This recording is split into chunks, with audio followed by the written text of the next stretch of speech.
Greetings and welcome to the Test Taking Strategies with Grace's Health Services. We will be focusing on key test taking strategies that you need to master content. So please take out your notepad, highlighter, pens, pencils, and let's get started. Now, it's important to note that test taking strategies are one of the two key components that you need to make you successful on any of your exams. So this includes making sure that one, you understand the content, but there are also test taking strategies. And when you learn them, trust me, they're going to be a game changer for you. Important component. What is the most important component when it comes to taking your test? Have any ideas? Yes, I'm asking you. Let's find out.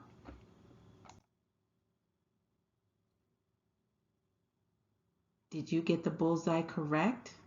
I hope you know the whole purpose of your nursing journey is to make sure that you're going to be what? Safe to practice. That's really the main purpose of the NCLEX, is to determine whether you are safe to practice.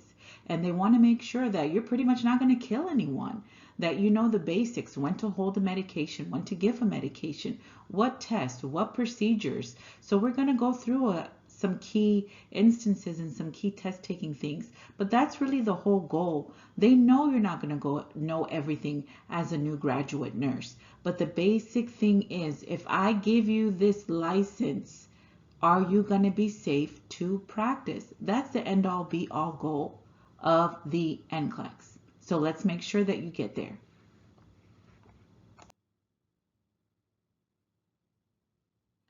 Now, make sure you're familiar with these sites. Now, the NCSBN, do you know who that is? Those are the people who write your boards. So that's the boards for all 50 states. The nclexstrategy.org is the place where you get all the information, latest updates for all and everything NCLEX, right, and testing. So you want to make sure you frequent their websites. There are a plethora of resources on there, practice questions, changes, updates. So just make sure that you're familiar with them. And of course, make sure that you're familiar with our website, graceshealthservices.com. Again, we'll be posting so many different things for you, keeping you abreast on everything related to nursing and of course, NCLEX. So again, ncsbn.org, NCLEX and other exams are there. And make sure before you take the exam, on the right hand side, you'll see that it has the test plan for you. So you know every time the NCLEX changes, the NCSBN actually uploads a test plan, which is pretty much like what you guys love to know as reference guides, study guides, a blueprint, right? So on our website as well at graceshealthservices.com, under resources, you'll see that of course we put the blueprints on there for you, but again, they're available on their website. And of course, you can always email us to make sure that we can send you a copy as well. Now, on the boards on NCLEX, you're going to figure out and you're going to need to know that there are a total of 8 client needs. 8 client needs categories is really what they're referred to as.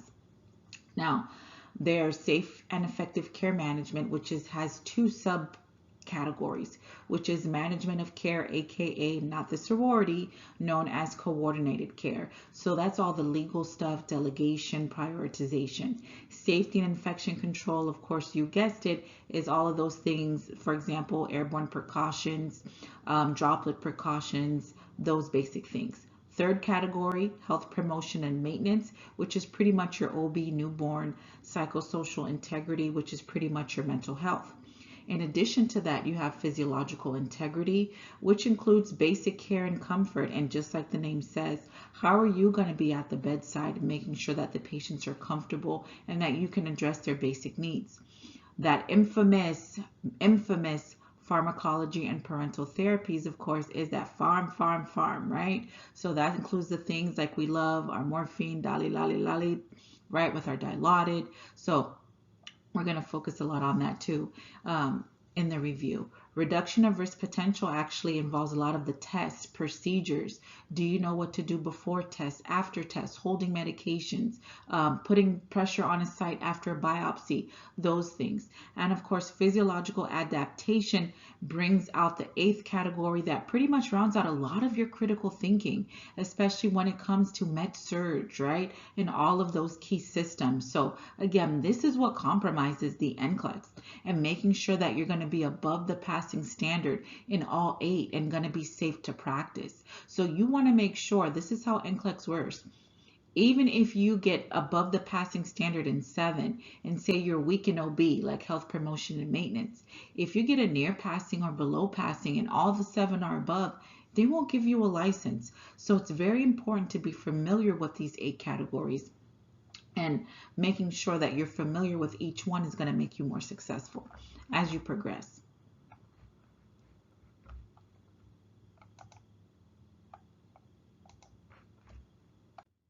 So again, the whole point of why you're in nursing school and getting all of those key skills is to understand that the following processes are fundamental to the practice of nursing and are integrated throughout the client's needs categories and of course the subcategories. So this is important because it's to make sure that, one, you understand the nursing process. Now, this is our scientific clinical reasoning approach to how we give care to our patients. And of course, that includes what you guys will know as ADPI, but again, assessment, analysis, planning, implementation, and evaluation.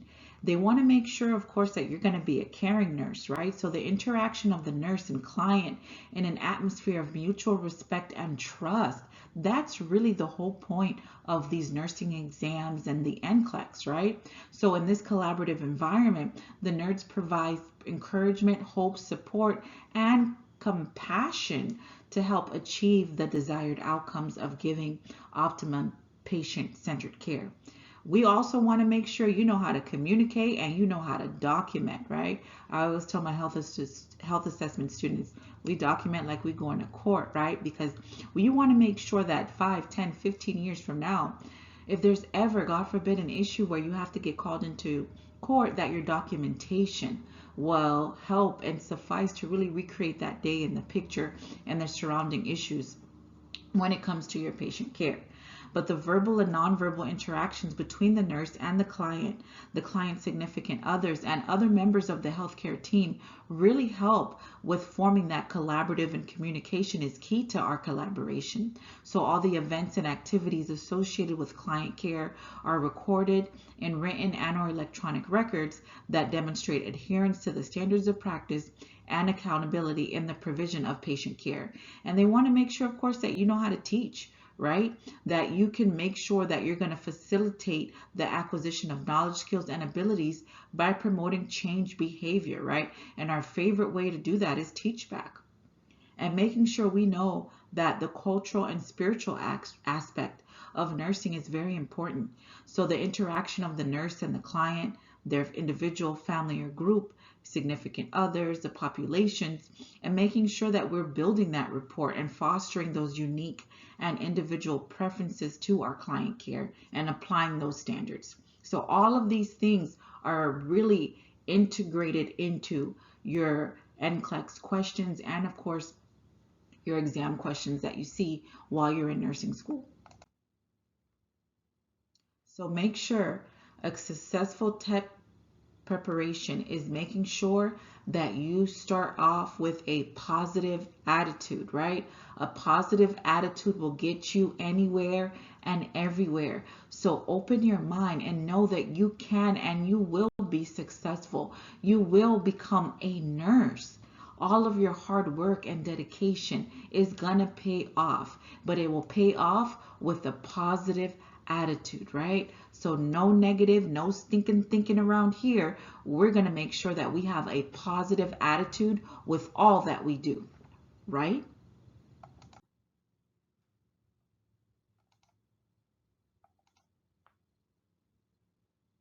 So are you serious about passing?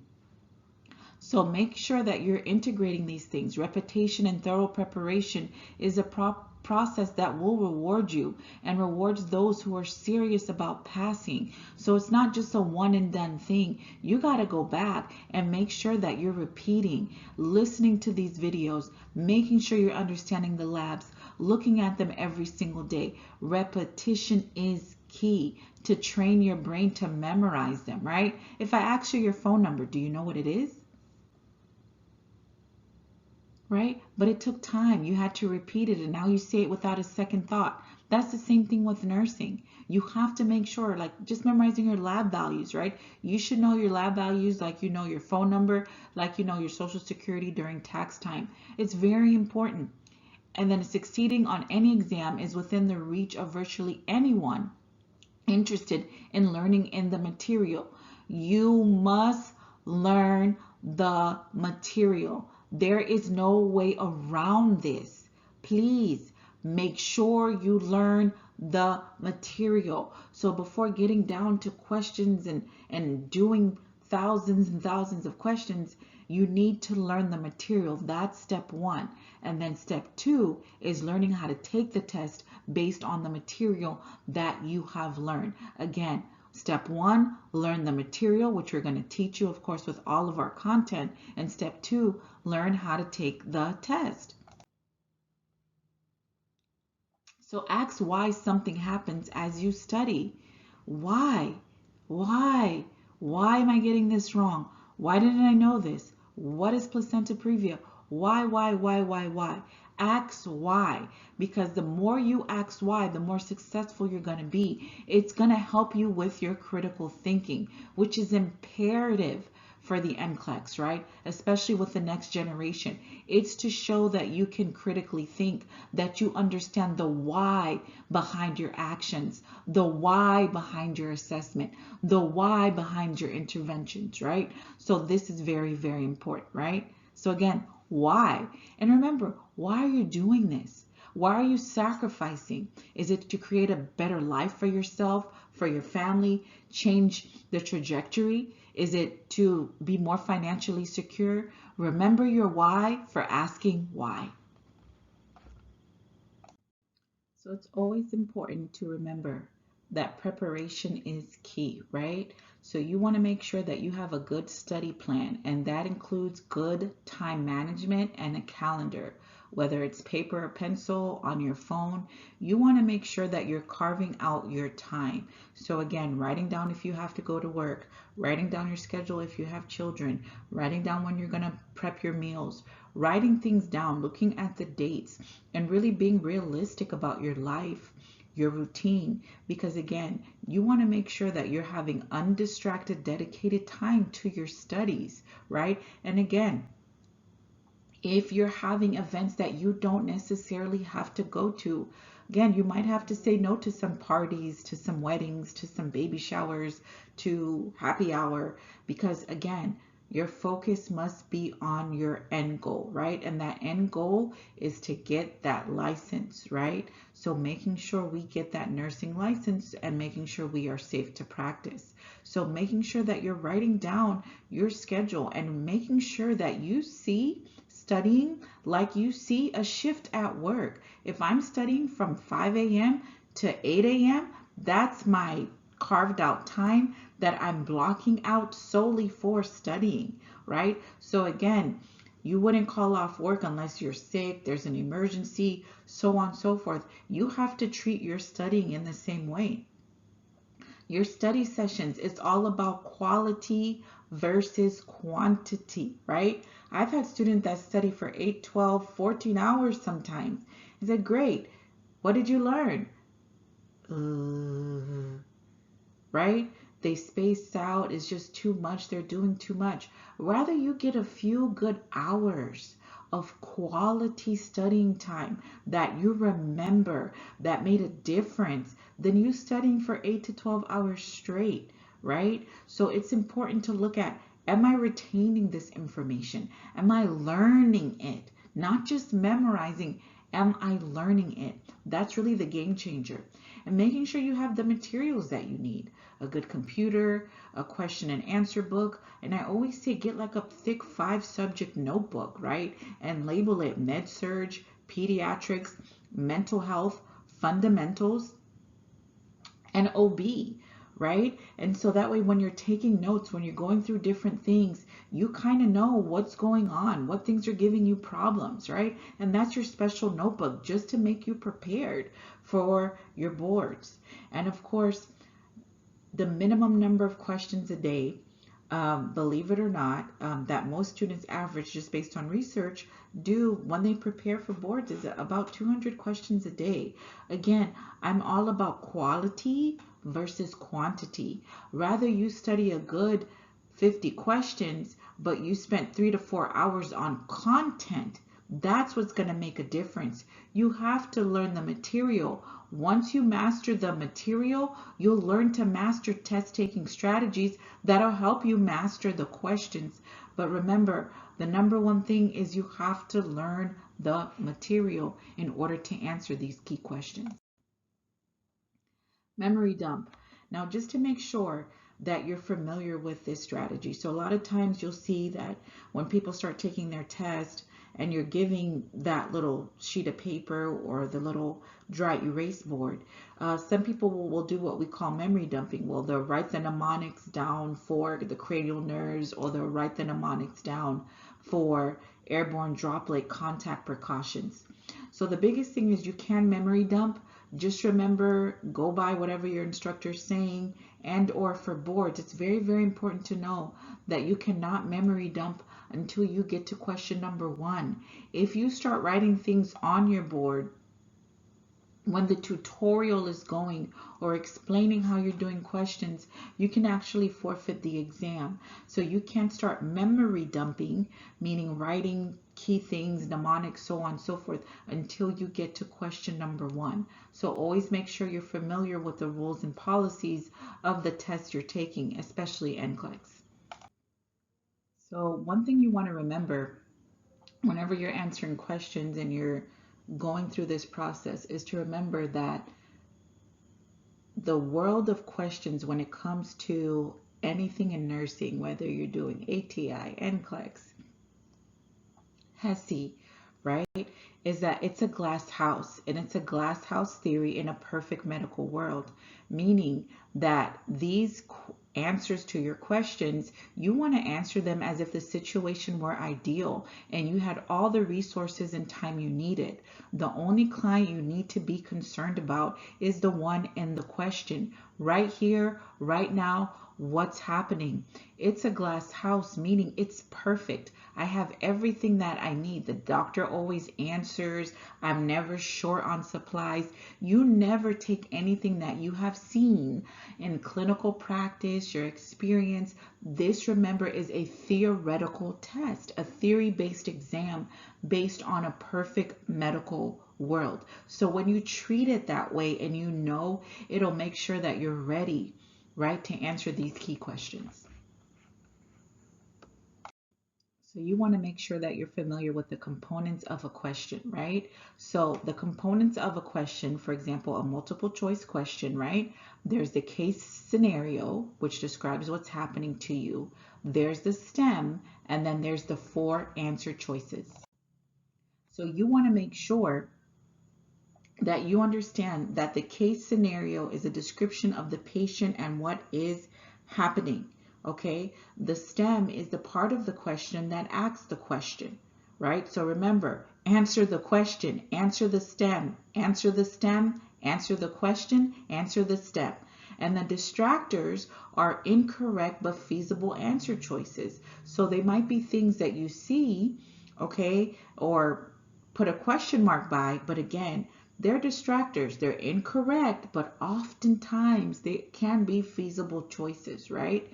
But remember, when it comes to multiple choice questions, there's only one correct response. There's only one thing that answers the question, which answers the stem.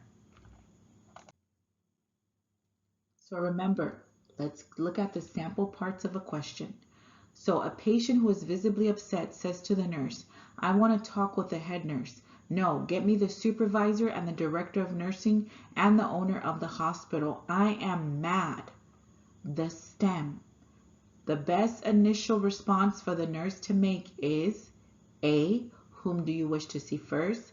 B, don't be angry. C, why do you want to talk to them when I can help? Or D, you seem upset. What are you picking?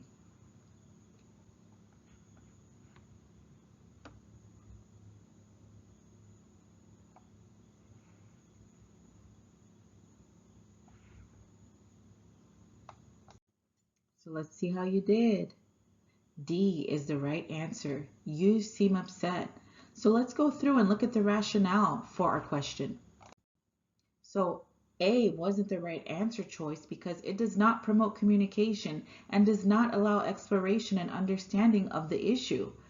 B, you discount the patient's feelings and again, you don't promote communication. C, places the patient on the defense. And one key test taking strategy, you remember when I told you it's okay for you to ask why, but we never ask the patient why. You know why you're doing something, but why to a patient is always considered confrontational. WHY in your answer choices is always considered confrontational to your patient, right? And of course does not diffuse the situation. I loved D. The nurse uses the technique of paraphrasing. I love paraphrasing. It acknowledges the patient's feelings, promotes communications, and in essence, you're just telling the patient what they just told you, right? Summarizing, paraphrasing what they just said. You seem upset. Yes, I seem upset. The night shift nurse was just so rude. They came in at 3, 4 o'clock poking my arm while I was trying to sleep. They were opening the blinds. Then they told me the breakfast doesn't come till 8 o'clock. Do you see how that promotes communication with your patient, right? So paraphrasing is your first key test taking strategy that you want to use. So your new routine is making sure that after reading the question you ask, what is the question telling me? What is the question asking me? Who is the patient in the question? Are there any key words? What is the issue? You have to make sure that you understand the question, right? And these are key components to help you do that. So again, what is the question telling me? What is the question asking me? Look at the STEM because remember, the STEM is always going to direct you towards the right answer. So again, another test taking strategy is who is the focus of the question? You must identify the client in the question because the answer must relate to the client. And remember, the client may not always be a patient. Sometimes it's a family member. And remember, look at key words, right? Whenever you're doing practice questions, make sure you start training your brain, training your mind, right? Because how you prepare is how you perform. So when you look at these questions, look at the important phrases or questions or words in that question. Keywords like early, late, immediately, most likely, least likely, initial, after several days, after several weeks. Again, learn to highlight, learn to make your brain train in on these keywords. And make sure, last but not least, you identify what is the issue in question. So again, is the STEM asking me about a specific problem or subject? So is it about a drug? Is it about a toxic effect? Is it about a disorder? Is it about a problem? Is it about a behavior? Is it about a procedure? Right? Once you learn to figure out what the issue is and identifying what it is in the case scenario and targeting in the STEM, your answers will become clear. So you want to make sure you're learning these key skills. So let's do a practice question. Let's do a practice question. A nurse will be going on vacation. To involve the patient in excitement, what is the best thing the nurse should say? So again, the case scenario, a nurse will be going on vacation. To involve the patient in the excitement, what is the best thing the nurse should say? A, let me tell you about the plans for my vacation. B, tell me about some of your past vacations. C, I'll bring the brochures for you to see. D, what do you think about vacations? Give you a moment to answer. So The answer is, what do you think about vacations? Did you guys pick D? So let's go through, because I know sometimes this can be a tricky one, but this is how you use test taking strategies. So A, let me tell you about the plans for my vacation. Always remember, this test is never about you. Nursing questions are never about you. It's always about the patient. So test taking strategy, do not pick an answer that involves you. So A, eliminate.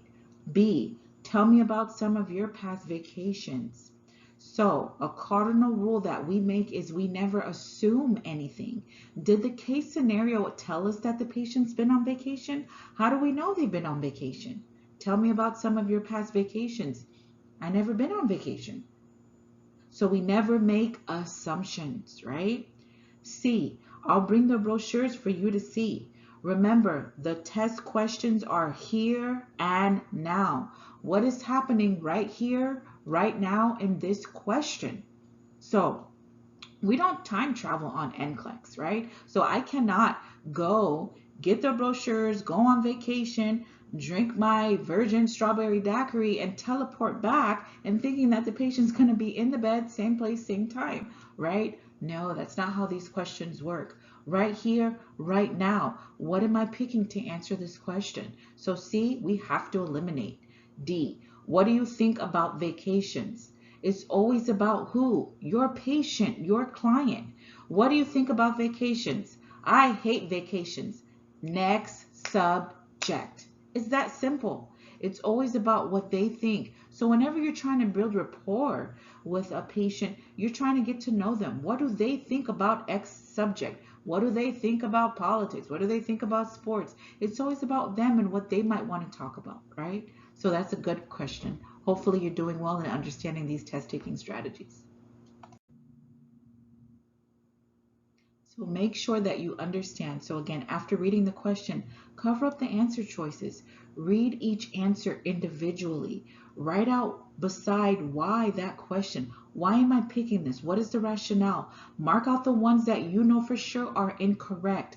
A lot of the key things that make students successful when they're taking tests, especially NCLEX, is that they know how to eliminate. When you eliminate the wrong answer choices, you're training your brain to focus and getting a higher chance of getting the answer correct.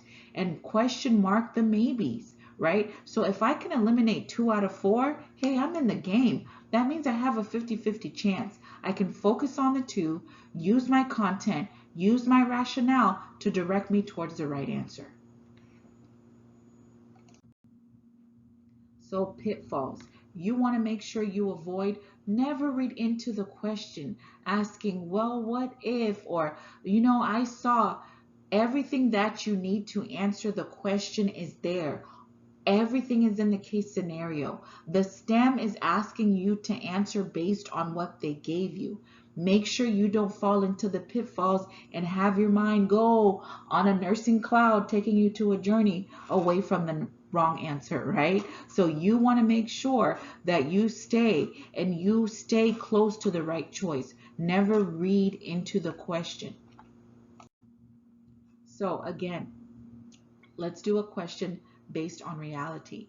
A client is admitted to the hospital for an exploratory laparotomy.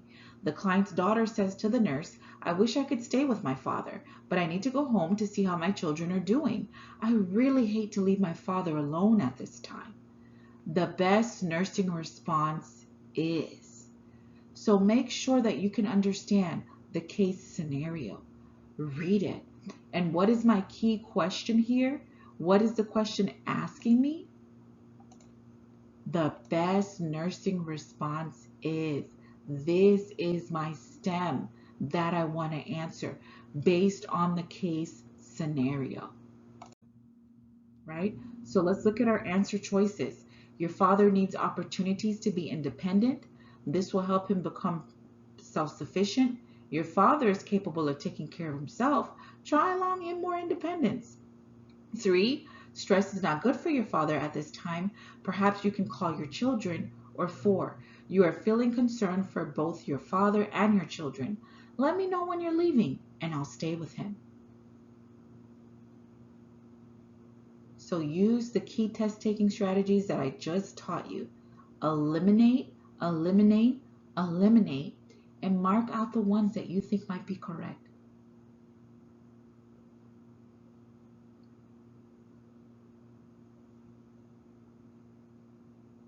So let's see how you did. So you want to make sure, of course, hopefully you keyed in on what I was talking about. Who is our main client in the question? Is it the father or is it the daughter? It's the daughter, right? So if you look at answer choices 1, 2, and 3, who is it talking about?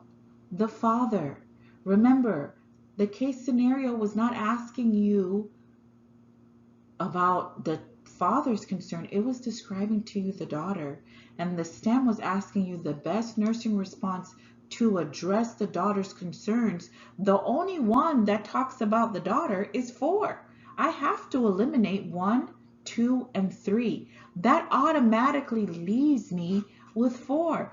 Even if 4 was written in Chinese, I can't pick 1, 2, or 3 because they all talk about who? The father. The test wasn't asking you about the father. The STEM was asking you about who? The daughter. So that's a key test taking strategy. Who was my client? The daughter. So what answer am I going to pick that matches the STEM? A answer choice that addresses the daughter. You are feeling concerned for both you and your father and your children. Let me know when you're leaving. And of course, this being the glass house perfect medical world, I have all the time. I'm not clocking in. I'm not clocking out. I'm going to stay with him for you. That's the type of nurse I am. A great nurse that's on her way to learning these test-taking strategies and getting her license. So you want to make sure you focus on eliminating incorrect options, right? So again, those distractors are incorrect options that are designed to resemble the correct answer. They are intended to distract you from answering correctly. Read your answers, cross out the no's, question marks to the maybes, right? So you want to make sure that you're eliminating incorrect options. Get rid of them. Don't let them even distract you. Don't even let them be players in the game, right? Take them out. Leave yourself a chance to get the ones correct. Don't misread test questions, right? So you look at things. So make sure you don't incorrectly analyze what is being asked. Make sure that you're taking the time to read the questions. I've had so many students that just don't take the time to read, that they don't even analyze it correctly, right? Don't overlook keywords, right? Remember what I said about keywords. Highlight them, underline them, make sure you know them. Make sure you know them. Train your brain to focus on keywords, right? And don't read into the question. Everything you need is right there in the case scenario. Don't go down a rabbit hole. Leave Alice alone. She's going to go on her journey. You're going to go on your nursing journey, right? And of course, don't incorrectly interpret a disorder.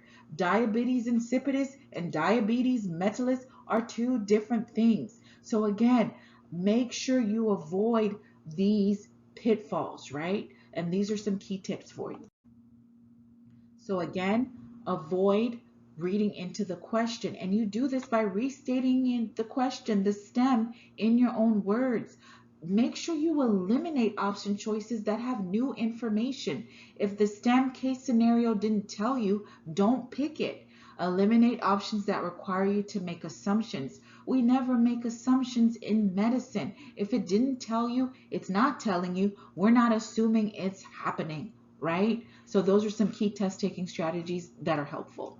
So I know students run into this problem where they get it narrowed down to 2 answer choices and they tell me, Dr. M, I picked the wrong one and I had it down between the 2, but I picked the wrong one. This is where the rest of these test taking strategies are going to be very helpful to you. And remember, look at the rationale. Understand why the other one is wronger, right? And then your choice is better, right? So you want to make sure that you're looking at things and honestly go with your gut. right? 9 times out of 10, I can't tell you how many times I've looked at students' answers, I've looked at Scantrons, and they erase the right one and they pick the second one. Don't do that to yourself. Stand on what you know. Trust your gut. Build that confidence. And make sure that you know that NCLEX is really based on, and nursing questions are based on Bloom's taxonomy. So it's the classification of learning objectives within education. And although knowledge, comprehension, application, and analysis are the cognitive levels in which NCLEX is really built and how nursing schools and nursing programs structure their questions, the majority of the items, for example, on the NCLEX RN are written to application and analysis, meaning you need to be able to apply and analyze for you to realize what's going on with the patient and ultimately get a license, right? So basic knowledge and comprehension is not going to cut it, especially with next generation NCLEX. I need you to show that you can apply and you can analyze, right? And that way you're going to show, because these items are written at the application analysis level and they're more difficult and require critical thinking for you to answer. Hence why our critical thinking must be on top, must be at optimal level, and we must show up to boards with our A game to dominate and make sure that at the end of that test, we're getting the good pop-up and we're getting our license. So this is what your questions are built like, right? So if you get basic level 1 questions, they just recall facts and basic concepts. Level 2 is understanding, also known as comprehension. They explain ideas or concepts. Where do we need to be to get our license on our NCLEX nursing boards? We have to be at level 3, level 4 questions, right? And you're going to see that that's are the ones that really count. Those are the ones that matter. So of course, applying. So using information in new situations to answer questions and solve problems. And level 4, my top tier level 4 questions. I have to be able to take apart information to show the relationships, causes, and connections to make sure I'm able to make those critical decisions as a nurse and show them that I'm going to be safe to practice, I have the critical thinking skills, and I'm going to make the right decision when it comes to my patients. In addition to that, you can see Bloom taxonomy is based on these cognitive levels, right? So of course, the higher 2 levels, the synthesis and evaluation is the top 2, but NCLEX is built on knowledge, comprehension, application, and analysis, right? So you want to make sure that you're staying above, okay, that application line, okay, to make sure that you're always coming up here, right, to make sure that you're able to get the answer choices that you need to pass board. I want you to stay at the application analysis level. That's really how NCLEX works. So what we use to provide nursing care and make us safe to practice, we focus on the nursing process, Maslow's hierarchy of needs. We always show that our care is in nursing. We're going to demonstrate great communication skills. We're going to show that we're able to teach, and our patients are going to learn as pertaining to what involves them and their care.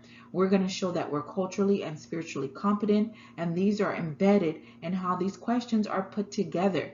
Once you understand the ingredients, the formula, you're going to be able to dominate, right, this NCLEX, because this is really what it's made of. So again, the nursing process: assessment, diagnose, planning, implementation, evaluate. Please remember your ADPI. That's the rules of the game. That's what governs our practice and what we follow. So again, the nursing process focuses on these critical components. Assessment. We always assess first. Best, initial, priority thing to do. What is going on first? I need to assess, right? So this helps us validate subjective data with our assessment. Objective data. What is the blood pressure? What is the heart rate? What is the patient saying? I need to assess. I need to know what's going on before I can do anything else. The next step, of course, is analysis, the nursing diagnosis. So I'm interpreting the signs and symptoms. I'm identifying the client's priority needs, and I'm identifying appropriate nursing diagnosis. This is when all your care plans that you seamlessly write over and over and over in nursing clinicals comes into play, right? So, as evidenced by risk for injury, all of those things come into play. And then you're planning, prioritizing the appropriate nursing diagnosis. What is more important, airway, breathing, or circulation? Developing a nursing plan of care with clear goals. And when should client goals be accomplished? That's all the planning, right? How am I structuring my day? What am I doing based on these labs, these blood pressures, the diagnosis, the care of the patient, and implementation? So with interdisciplinary team, this is how I provide the appropriate nursing care. What did the doctor order? Is respiratory on deck to give a breathing treatment? That's the important part. And then of course the teaching, learning, educating the client in relation to his or her specific healthcare needs is going to be vitally important. And then of course, ultimately being able to evaluate, did the Lasix work, right? Did the morphine work? Again, evaluating the client outcomes compared with those expected. And I'm going to change the plan, modify plan of care if necessary to make sure that it is working, right? Evaluating the client's understanding and ability to complete this self-care is my ultimate goal, and evaluating the patient's care and their status. So we're going to go through some examples of question difficulty levels based on Bloom taxonomy. So remember, just a few facts.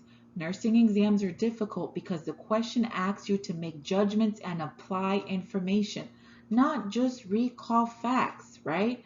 So no matter how hard you study or how much you can recall, you will not pass unless you can apply your nursing knowledge and make good nursing judgments.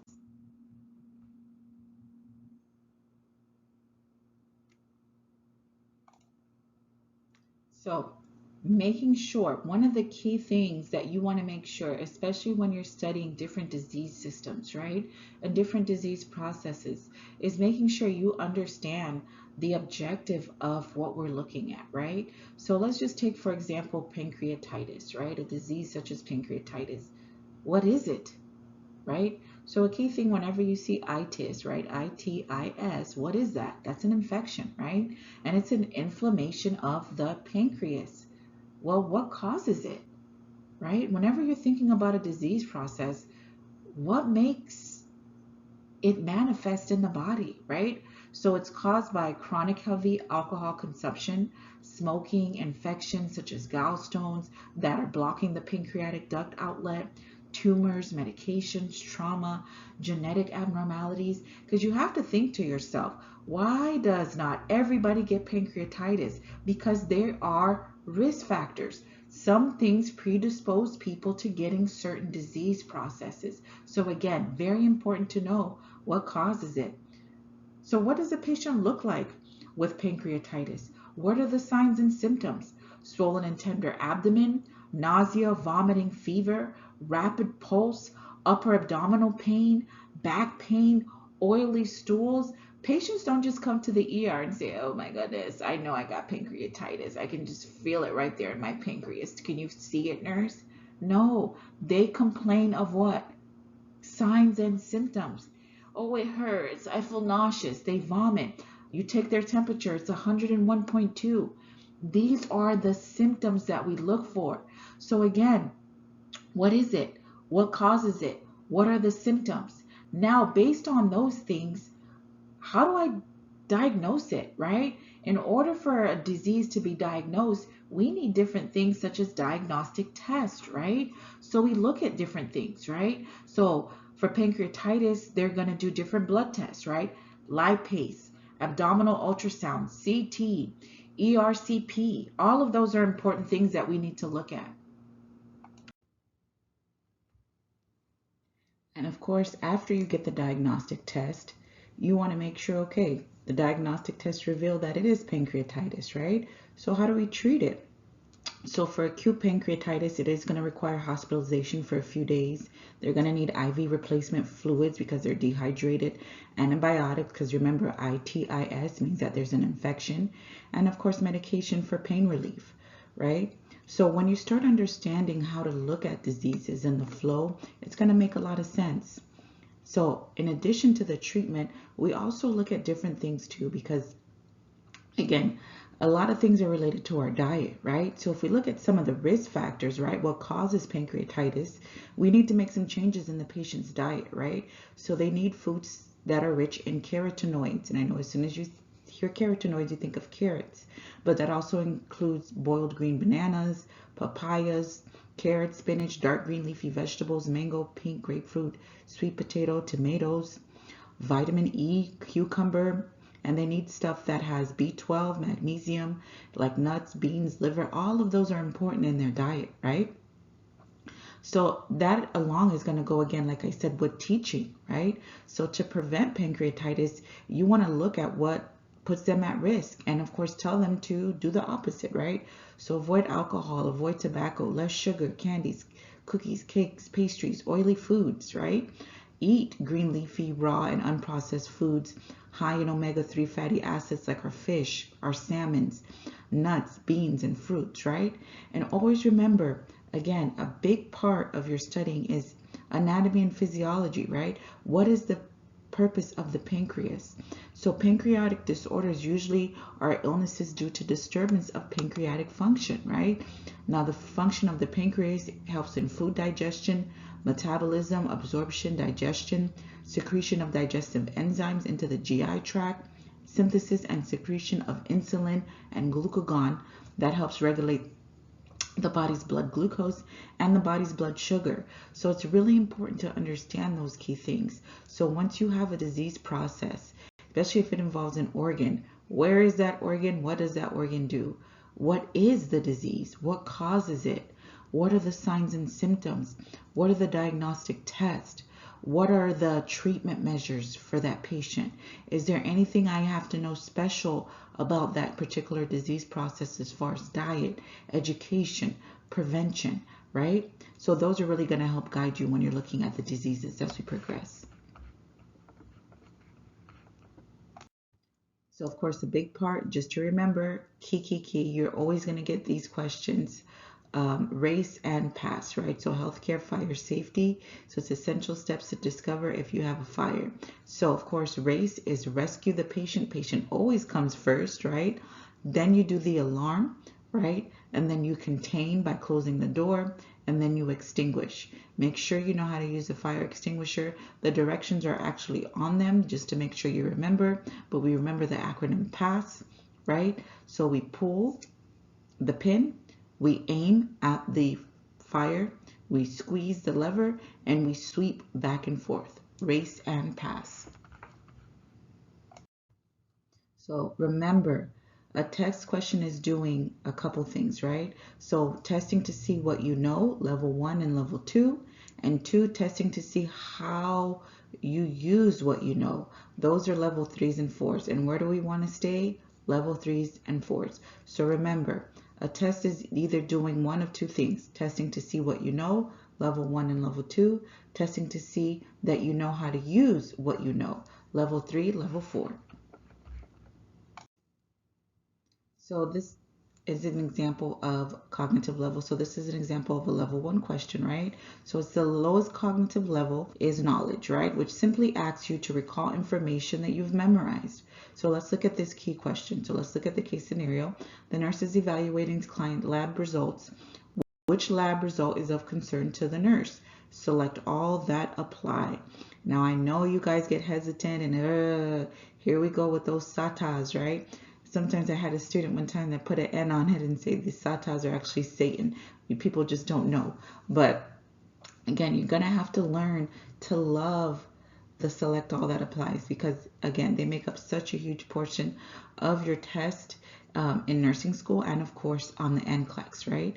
So when you look at select all that applies, simply apply true or false. So true or false, does the lithium level concern me? True or false, does the theophylline level concern me? True or false, does the BUN concern me? True or false, does the creatinine concern me? True or false, does the potassium concern me? Select all that applies, or just true and false related to the statement.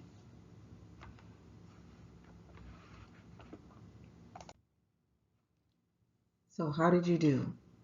Yeah, so of course, looking at these lab results, right? So lithium within normal limits, theophylline past the 10 to 20, BUN concerns me. Creatinine within normal limits. Potassium definitely on the low side, definitely warrants concern, right?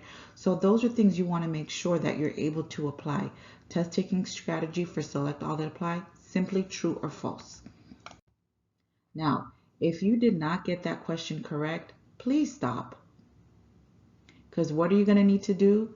Get a flashcard, get some markers, pens, highlighters, and you need to make sure that you're familiar with your lab values, and you need to dedicate that you're going to look at them every single day, every single day, every single day. Okay, because you need to know your lab values, like you know your phone number, like you know your birthday, like you know your shoe size, like you know your social security number. It's really that simple. There's no getting away around it. So you should make time and know all of your lab values. So make sure you have cards on serum electrolytes, ABGs, CBC, your lipid panel, your anticoagulation therapies, your liver function tests, your urinalysis, your renal function tests, knowing key therapeutic medication levels like you saw there, lithium, theophylline, your blood sugar levels, and of course your metric conversions, right? So kilograms to pounds, pounds to kilograms, grams to milligrams. That's what I mean by metric conversions. These are things that are an essential component, foundation for nurses to know. So level 2 is comprehension. This requires an understanding of written communication of information, and of course knowing key vocabulary words. For example, a client is placed on a low residue diet due to a diagnosis of Crohn's disease. Which of the following foods should the nurse include in the dietary instructions for this client? Baked chicken and mashed potatoes, tacos and taco chips, lettuce, salad, and apple, whole grain toast, and cornflake cereal. So remember, use the test taking strategy. What is the question asking me? And I have to pick an answer that answers the question.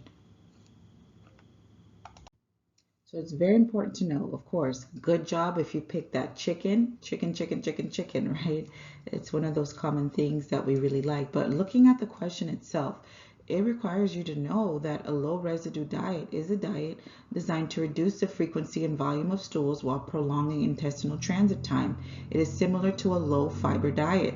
So the client should avoid raw fruits except bananas and vegetables, seeds, and whole grains, right? We want something that is low fiber and that is going to decrease stools in our patient. So again, diets are very, very important for you to know.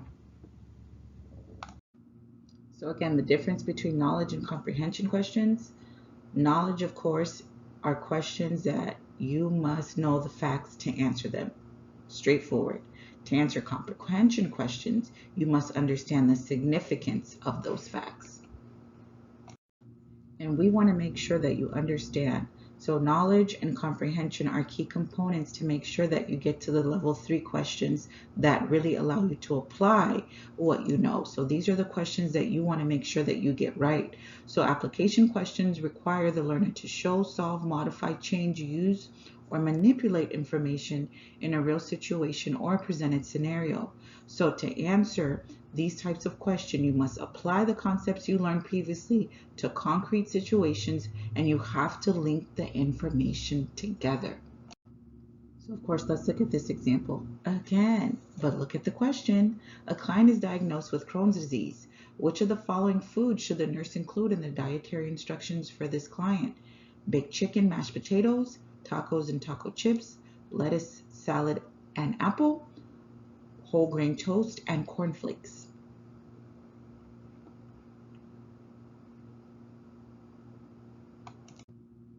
So of course the answer is A again, but again the level of difficulty has been increased in this question, and the cognitive level has been elevated from comprehension to application. Why? Because it requires you to know the diet of a patient that has Crohn's disease, right? So it didn't tell you, right, that the patient needed a low residue diet. So in this item, you need to know that Crohn's disease is an inflammation of the bowel characterized by abdominal pain, diarrhea, weight loss, fever, and fatigue. But we hone in on that diarrhea, right? And so you also need to know that the diet of choice for Crohn's disease is low residue, and what foods are permitted and what foods are to be avoided. Again, a low residue diet is also known as a low fiber diet, and that should tell you that the patient should avoid raw fruits, veggies, and whole grains. So they took out the word or term low residue and made sure that you were able to apply the fact that you knew what type of diet the patient needed. So cognitive level 4 questions analysis. These require you to interpret a variety of data and recognize the commonality, differences, and relationships among these presented ideas. So at this level, it is assumed that you know, understand, and can apply the information. So the nurse is caring for a client diagnosed with nephrolithiasis, experiencing renal colic. In the client's plan of care, which of the following nursing measures should receive priority? Strain the urine, administer prescribed pain medication, monitor intake and output. 4, encourage deep breathing.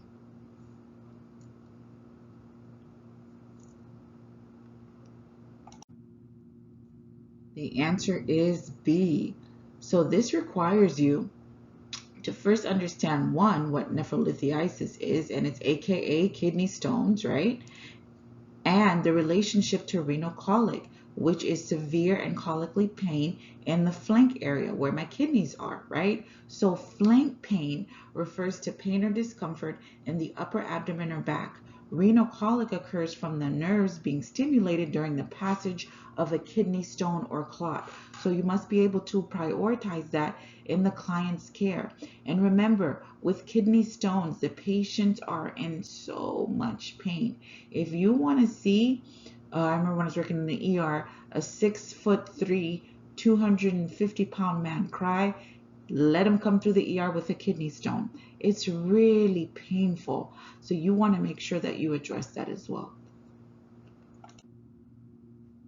So again, test taking strategies include prioritization types of questions, which client to see first, delegation, being able to communicate therapeutically, making sure you understand biographical data, time, absolutes, and of course, select all that applies. So it's very important that you're able to identify prioritization types of questions. So the terms will appear in the stem and ask for you to prioritize and perform the most important intervention first. For example, most appropriate, most important, essential, most likely, initial, best. When these words appear in the stem, they are asking for you to prioritize and decide which intervention should be first, because it is more important than all of the other choices. So again, priority always puts you on high alert. So you look for the stem, right? The question that asks the question that's going to direct you towards the right answer. And so you look at the intervention. What is most important first? And they formulate priority questions can include, again, most appropriate, most important, essential, most likely, initial, and best. So when you're dealing with a priority question, to eliminate incorrect answer choices, you want to make sure that you look at the nursing process. Am I assessing or am I implementing, right? Do I have to check something, vitals, labs, or I have enough information to do something, right? And then from there, you also look at Maslow's, right? Physical versus psychosocial. Physical needs always come first. Physical needs always come first, and then it's psychosocial. Psychosocial is in the mind.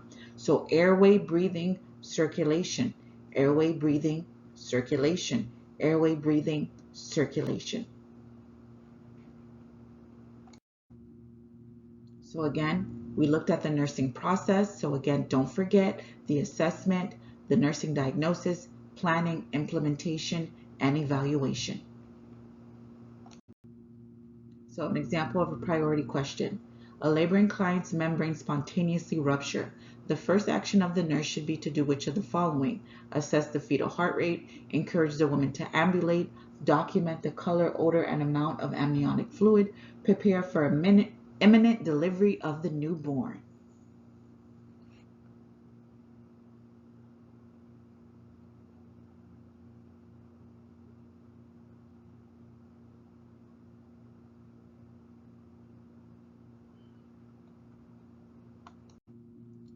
All right, so let's look at what we're learning, right? So again, this is a priority question, right? So our keyword that we focus in on the STEM is first. And then looking at my case scenario, it tells me this is a laboring client's membranes who have spontaneously ruptured, aka her water broke. Okay, so what do we have to look at? So we're going to use our test taking strategy. So when we're doing priority questions, we're going to start looking at, okay, what's the issue here? Did I assess, or do I need to assess, or do I need to do something, right? So first we need to make sure, do I have enough information to do something? I sure don't, right? That's why I need to assess the fetal heart rate. Okay, because I need to know how that baby's doing. Are they in distress, or are if they're okay? Because again, imagine you ambulating a woman with water leaking down her legs, right? We definitely don't want to do that. We need to find out what's going on. Document the color, odor, and amount of amniotic fluid.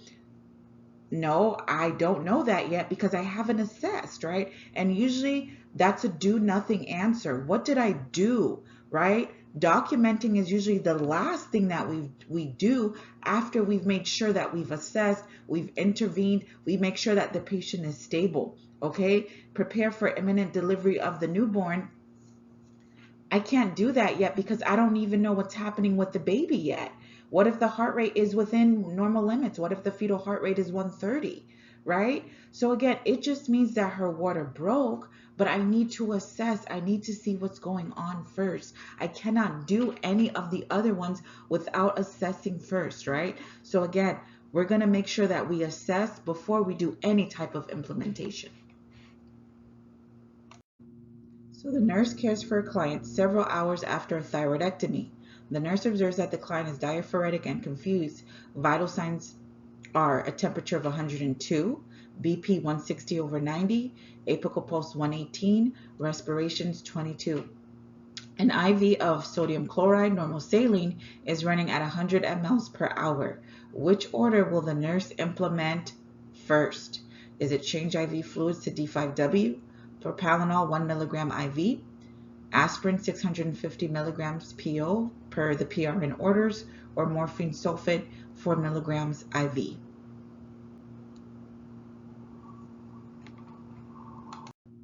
So of course, we're looking at the keywords here. Several hours after what? A thyroidectomy, right? They're fresh out of surgery.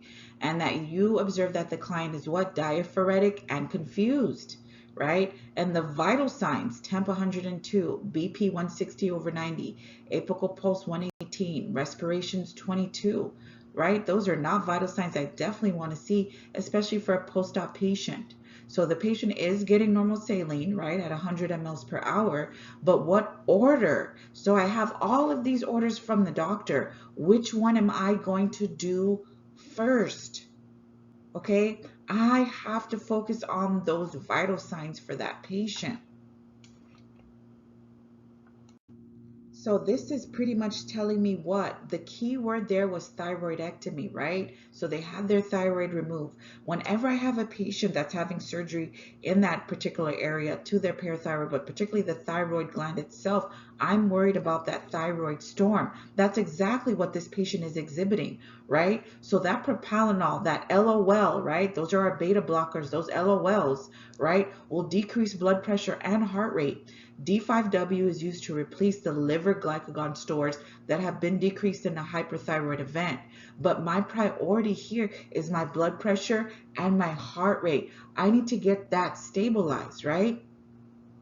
And of course, the salicylates are contraindicated because they displace thyroid hormone from binding proteins and actually lead to more hypermetabolism. So I'm staying away from those. And morphine, right, may cause vasodilation and decrease blood pressure, but pain control is not our issue here. Remember, it wasn't asking me about or telling me the patient wasn't any pain.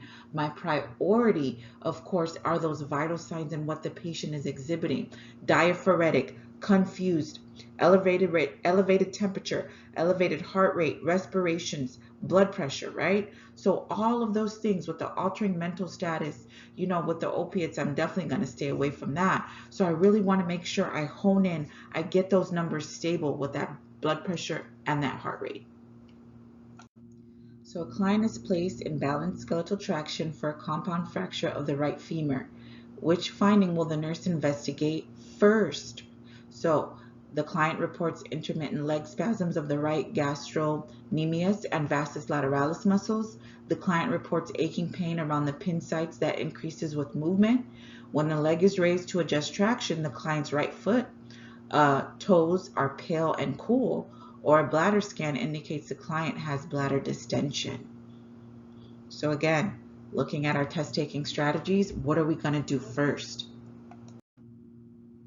So we're going to be looking at the patient, right? So because of that abnormal decreased arterial blood flow to that right extremity, the extremities become cool and pale. This is not an expected finding, right? That's based on my assessment, right? So some muscle spasms expected after a femur fracture due to the pressure on the nerves, right? Some inflammation around the pin site is expecting, and voiding may be a problem because of the unnatural position that must be maintained to keep attraction in line. So this is a test taking strategy when we look at expected versus unexpected, right? What do I expect for a patient that is in skeletal traction versus what is an abnormal finding based on my assessment?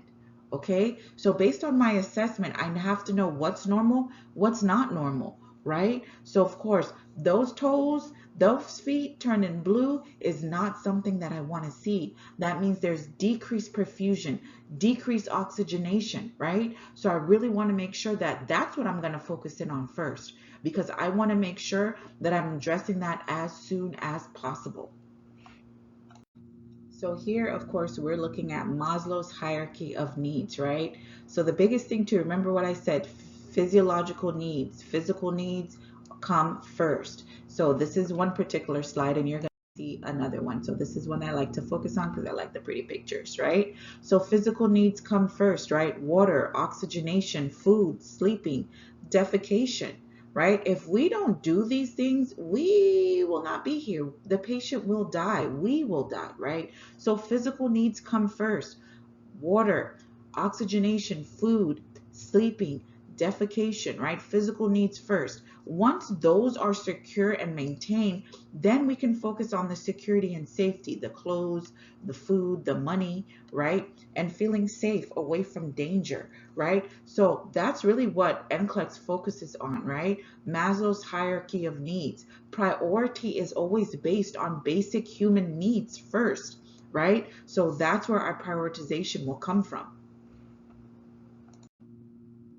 So remember, pain is psychosocial, but some pains are deadly, right? So chest pain, kidney pain, that renal colicky pain, severe burns, sickle cell, testicular strangulation, strangulated hernia. Looking at those key things, those tell me that there is a sense of urgency, right? And remember, teaching is psychosocial. So we educate when the patient is stable. Teaching is psychosocial when the client's physical needs are met.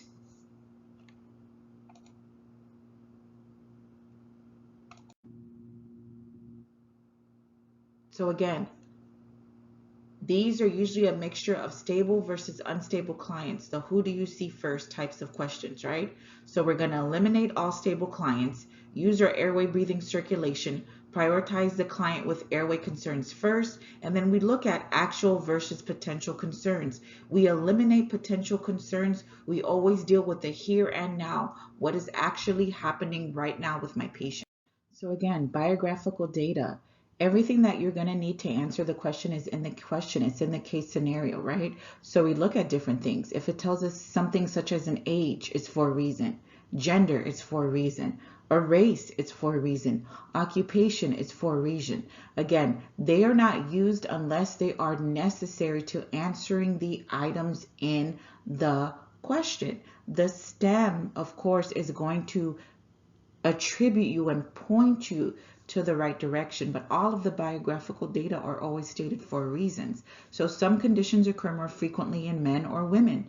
For example, races, ages, and other certain types of occupations are essential to process in order to correctly answer the question. For example, sickle cell anemia and hypertension in African American individuals, Mongolian spots in Asian Americans. So those are important.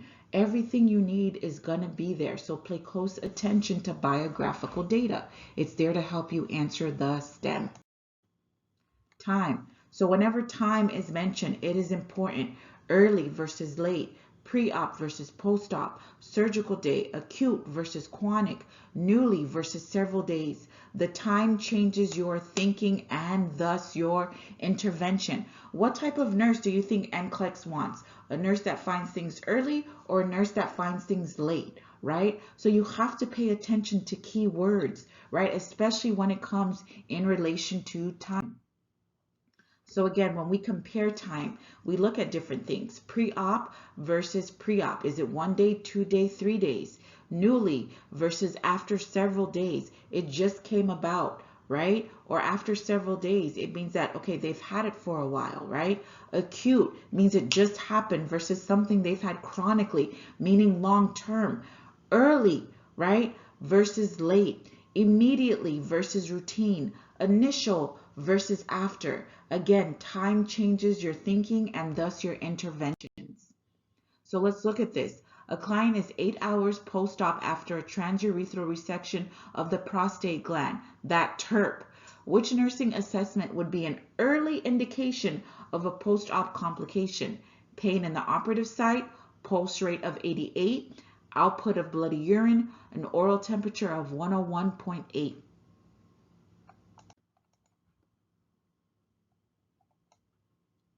So we're going to be looking at keywords here, right? So 8 hours post-op. What did they have done? A TURP, right? And our keyword here is early, right? Post-op complication.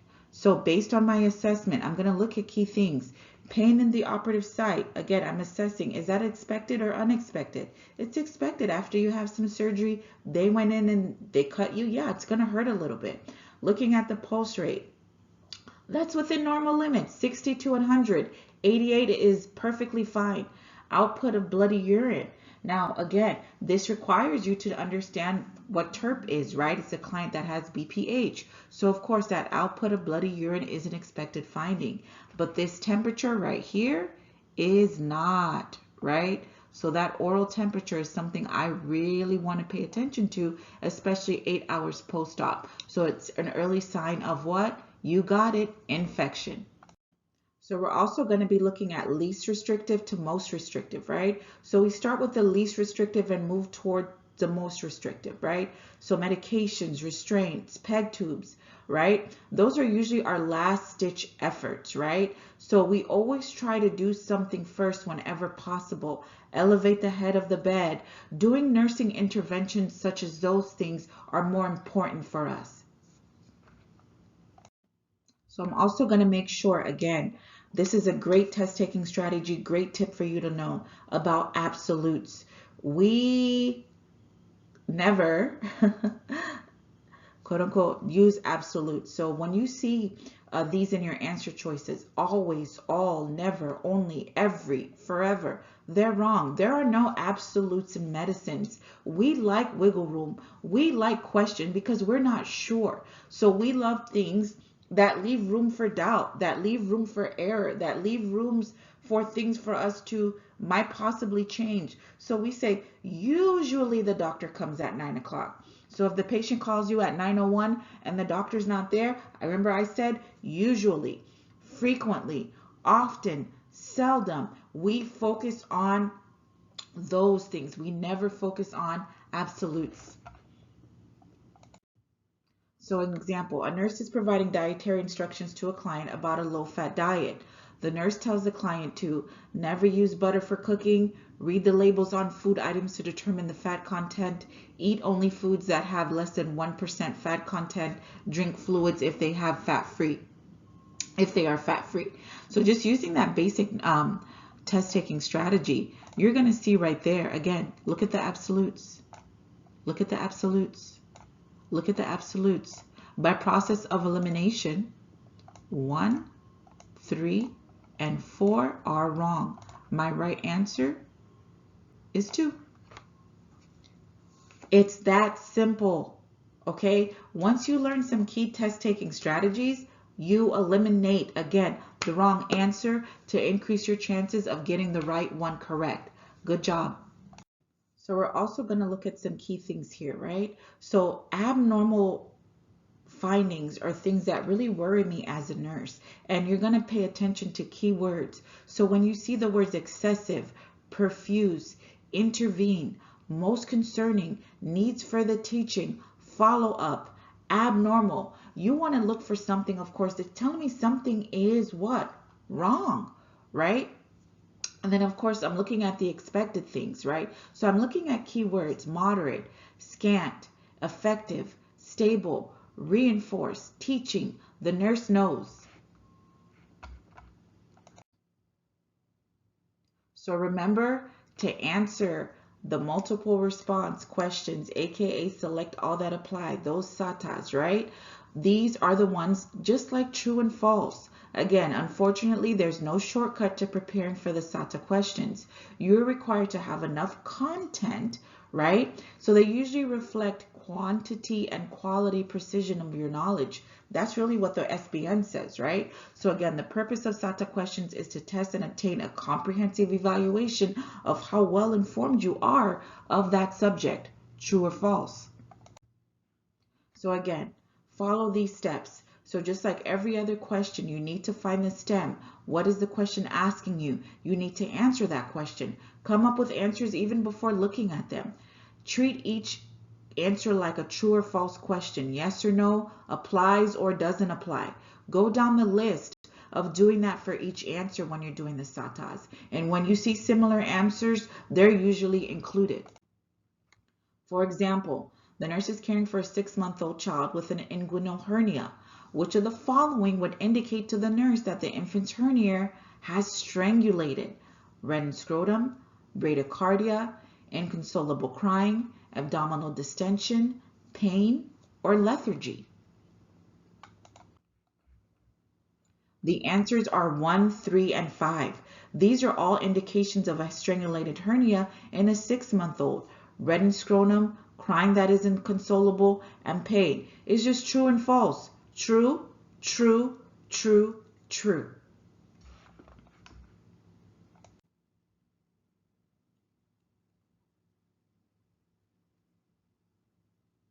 So, next question.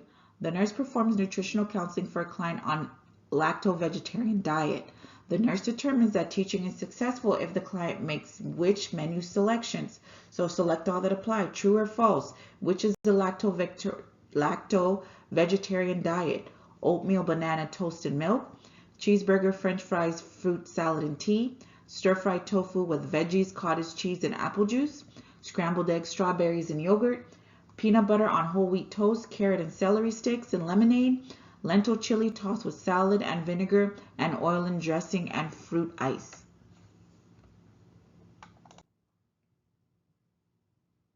So again, to sum it up, what types of questions are these examples? Priority, which client to see first, delegation, teaching, select all that apply. These are all important skills you need to have, right? And then of course, make sure that you send us an email at info@graceshealthservices.com, or you can leave them down in whatever area that you need. But make sure, of course, if you have any questions to these test taking strategies, you go ahead and send us an email as well.